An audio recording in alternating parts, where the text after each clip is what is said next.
Here's a video under Windows 10 related to the firewall of AVG Internet Security. Okay, so let's check the version. Come here to Menu and About. This is version 19.8. Okay, if you cannot access the firewall, if you cannot turn it on, then do the following things. So come here to Menu, Settings, and Full Protection, and Enhanced Firewall.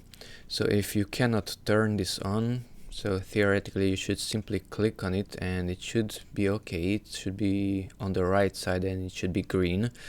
But if it's not working, stop it. And okay, and neither of these are working. Currently they are working.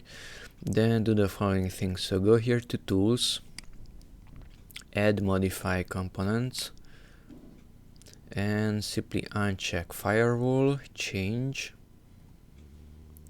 yes, and then add it back again and it should work. At least it worked in this case. Restart later.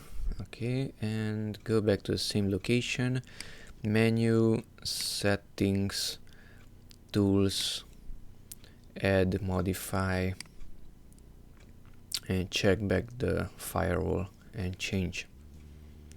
Yes. So if your firewall can be powered on, then do the trick that I just showed. Remove it, add it again, and you can find it here at Settings, Full Protection, Enhanced Firewall, and this should turn to green.